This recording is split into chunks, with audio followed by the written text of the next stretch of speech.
Prior to the Spanish-American War, Cuba went through a period where the Cubans fought off the Spanish forces without the aid of the United States. This period was known as the 10 Years' War. This war lasted from 1868 through 1878. The Cubans fought without the help of the United States because the United States was in a state of isolation. This meant that the United States did not want to deal with any foreign affair. Had the United States been involved with this war, they would have been defeated with great ease by the Spaniards. An example of this is in the Battle of Las Guasimas.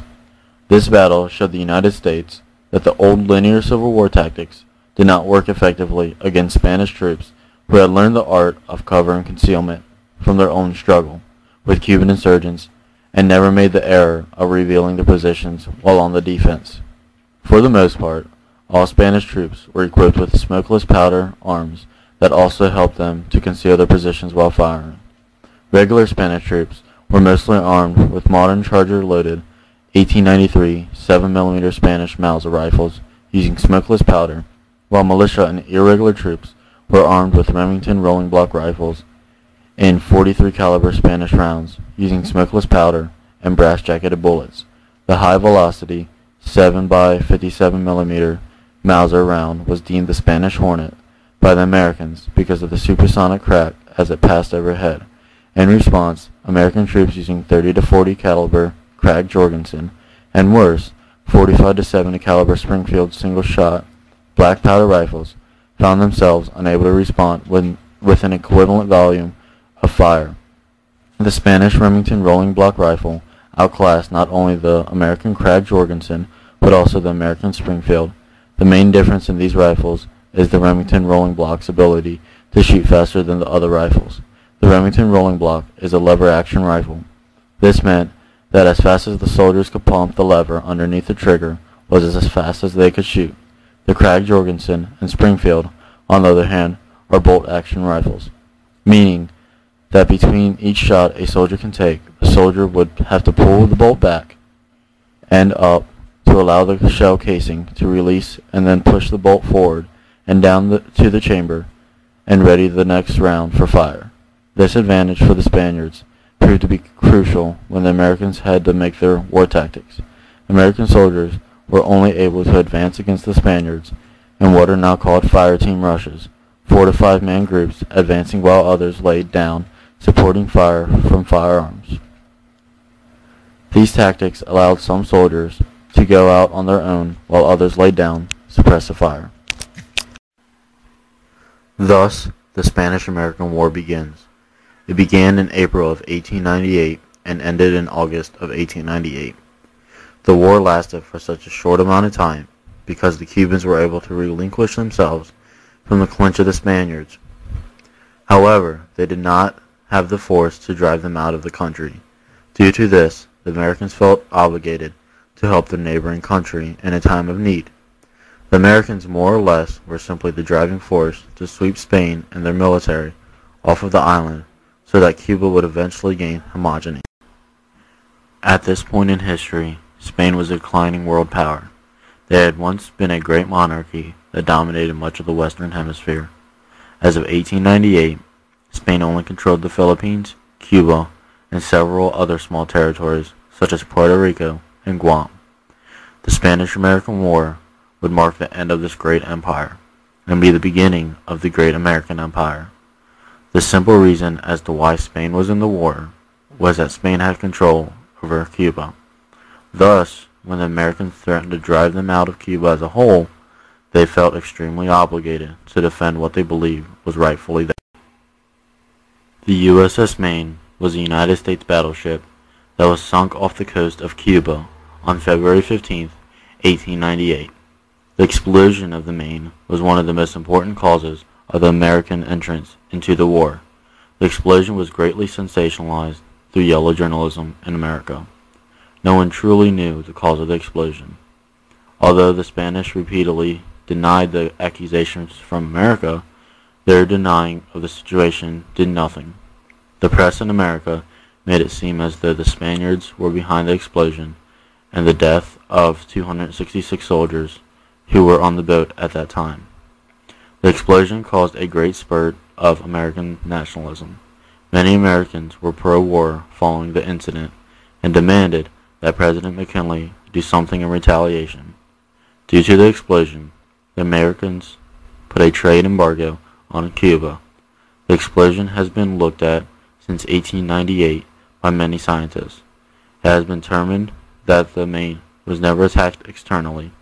The explosion was found to be caused by an internal rupture of the gasoline tanks, which caught on fire due to a spark, and thus the ship exploded. Had this been found at the time of the explosion, many Americans may have had a different thought towards the war, thus preventing the war in its entirety. Congress began to favor Cuban intervention due to the want of Cuban independence and ridding the Western Hemisphere of Spanish control.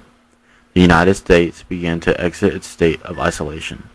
Congress declared war on April 25th, following a speech in March delivered to Congress by Senator Redfield Proctor of Vermont about the inhumane conditions in Cuba. On April 20th, McKinley approves a congressional resolution calling for immediate Spanish withdrawals from Cuba.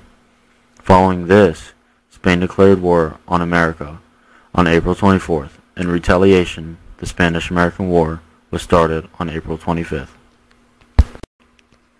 Many people believe that the war was started in Cuba because it is called the Spanish-American War. However, the war initially began in the Philippines due to the embargo on Cuba. On May 1st, in Manila Bay, the capital of the Philippines, Commodore George Dewey, commanding the U.S. Navy's Asiatic Squadron, defeated a Spanish Pacific fleet in a matter of hours. The Spanish lost its control over the Philippines, and the United States began to assist in rebuilding the Philippines in the American image. Commodore George Dewey was seen as an American hero. After all, he did single-handedly defeat a Spanish fleet. Again, yellow journalism took control of the media. Many posters were used to persuade people to give support to the government in their Pacific journey. Because of this, American brutality in the Philippines was overlooked. This is later known as the Philippine-American War, or the Forgotten War. The war had finally reached the Caribbean. The United States' troops left from the panhandle of Florida due south 90 miles to the capital of Cuba, Santiago. It took them 3 months to travel this short amount of distance. There, the troops invaded the land and basically swept up what was left from the 10 Years' War. There was little opposition, but there was some. Cuba was the final front for the Spanish-American War, and appeared to be an easy victory for the United States. The United States troops were led by Theodore Teddy Roosevelt. His troops were nicknamed the Rough Riders. After the Civil War, the United States did not have a large and strong military or army. The government had to gather some troops who survived the war to enter this war. Roosevelt deemed the Spanish-American War the splendid little war. It is indeed quite splendid for the United States. Of course, the war was quite short. Therefore, it did not cost the U.S. too much money. Also, the U.S. gained many territories from this war, giving support to the name Splendid Little War. Also supporting that the war was quite splendid for the United States was that only 3,000 troops had died. However, 1,500 were wounded and 2,500 were diseased. The war did not prove to be quite splendid for Cuba and Spain. 10,000 Cubans died. 3,000 Spaniards died. 6,000 Spaniards were wounded, and 13,000 were diseased. Also, 2 Spanish naval fleets were completely destroyed during the war. The Treaty of Paris is what brought an end to the Spanish-American War. At the Treaty of Paris, the Platt Amendment was signed. The Platt Amendment is a formal documentation giving it independence to Cuba from Spain. The legacy of the Spanish-American War is that the United States was able to spread its wings across the world and spread its influence as well. The United States also picked up the territories Hawaii, Guam, and Puerto Rico. The Jones Act was also signed, giving official documentation that Puerto Rico was an official territory of the United States.